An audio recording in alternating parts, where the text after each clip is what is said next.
Hello students, chemistry की online class में आपका स्वागत है। फिनाल की रासायनिक क्रिया लेसन नंबर 5 में आज का हमारा टॉपिक है ऑक्सीडेशन, रिडक्शन एंड हाइड्रोजीनेशन। तो चलिए शुरू करते हैं। तो हम स्टार्ट करते हैं ऑक्सीडेशन के साथ। अब फिनाल का जो ऑक्सीकरण है वो आपको दो तरीके से याद रखना चाहिए। एक तो क्रोमिक अम्ल द्वारा। अब क्रोमिक अम्ल मतलब होता है CrO3।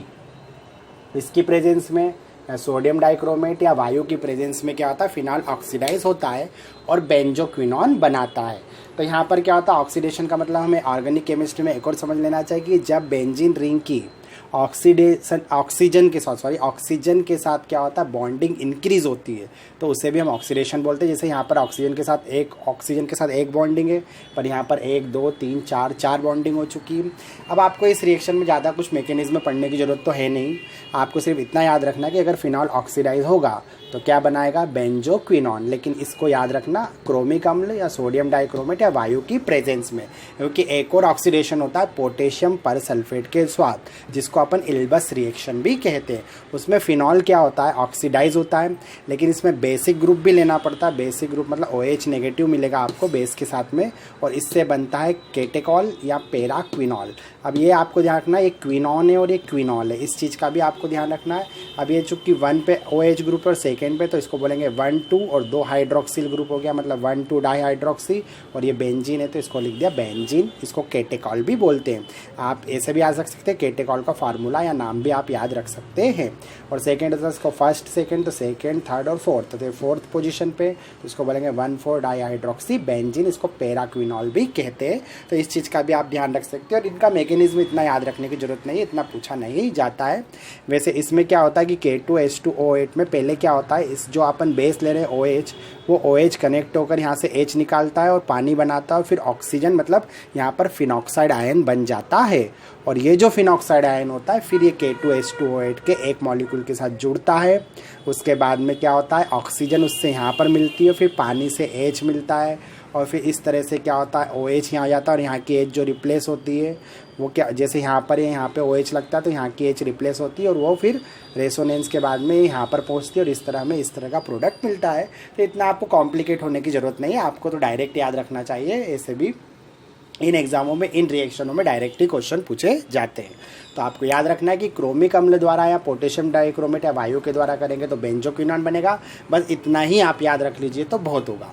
और पोटेशियम परसल्फेट या इल्बस रिएक्शन में जो फिनॉल होता है वो केटेकॉल और पैराक्विनॉल में क्या होता है, कन्वर्ट हो जाता है। तो चलिए अब सेकेंड रिएक्शन देखते हैं, अपचयन। तो अपचयन क्रिया में क्या होता है कि अपचयन को यश दरज भी बोलते हैं हिंदी में, पर आप अंग्रेजी में रिडक्शन ही याद रखना। जो फिनाल होता है वो जिंक डस्ट मतलब जिंक चूर्ण के साथ क्रिया करता है। गर्म कर दो इसको जिंक चूर्ण के साथ तो ये बेंजीन में कन्वर्ट हो जाता है। ये रिएक्शन होती है कैसे, आखिर ये जिंक जो है ये ऑक्सीजन को क्या करता है, अपनी तरफ खींच लेता है, मतलब ऑक्सीजन को क्या करता है, बाहर निकाल देता है और जिंक ऑक्साइड बना लेता है।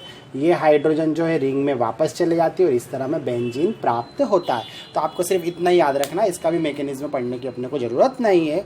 फालतू पढ़कर क्यों अपने दिमाग को भरते जाए जब ज़रूरत ही नहीं है। ये डायरेक्ट ही पूछा जाता है, तो इसको इसी तरह जहाँ पर मैकेनिज्म की ज़रूरत होती है वहाँ पर आपको बता दिया जाता है। ठीक है, तो फिनाल जिंक चूर्ण के साथ क्रिया करके बेंजीन बनाता है, इतना ही काफ़ी होता है। अब हाइड्रोजनेशन, ये इंटरेस्टिंग है क्योंकि देखो फिनाल, अभी तक हमने देखा कि फिनाल जो होता है सब्स्टिट्यूशन रिएक्शन करता है, पर यहाँ पर आपको मैंने बोला था कि कहीं जगह फिनाल जो होता है वो योग मतलब एडिशनल रिएक्शन भी कर सकता है। तो यहाँ पर फिनाल की रिएक्शन अगर अपन निकिल उत्प्रेरक या कैटेलिस्ट के साथ 430 केल्विन टेम्परेचर पर कराएं तो ये बॉन्डिंग टूट जाती है और यहाँ के जो होते हैं बंद क्या हो जाते हैं, फ्री हो जाते हैं, और सभी जगह एक एक हाइड्रोजन जुड़ जाती है, इसलिए बॉन्ड टूट जाती है। और ये कैसे होता है ये भी आप देख लीजिए। वैसे तो सिंपल है, फिर भी आप देख लीजिए कि जैसे बेंजीन में डबल बॉन्डिंग थी और यहाँ OH था, जैसे हमने BSc पढ़ा था, ये बंद फ्री हुआ, ये बंद फ्री हुआ और ये बंद फ्री हुआ, और इन सभी जगह जो 6 एटम मिलेंगे हाइड्रोजन के वो ऐड हो जाएंगे और इस तरह इसकी बैलेंसी जो होगी वो कवर हो जाएगी। अब ये CH2 है 6 बार, इसको ऐसे लिख सकते हैं CH2 जो है वो 6 टाइम है और इसमें OH ग्रुप लगा हुआ है। तो इस तरह ये 6 है, इसलिए इसको बोलेंगे, ये साइक्लो है मतलब चक्री होगी कि तो बोलेंगे साइक्लो। 6 कार्बन है इसलिए हेक्सेन, OH लगा इसलिए ऑल, तो ये बना साइक्लोहेक्सेनॉल। तो आपने देखा कि फिनाल जो हाइड्रोजिनेशन करता है निकिल उत्प्रेरक के साथ, उसमें एडिशनल रिएक्शन करता है और बॉन्डिंग टूट जाती है और हमें मिलता है साइक्लोहेक्सेनॉल।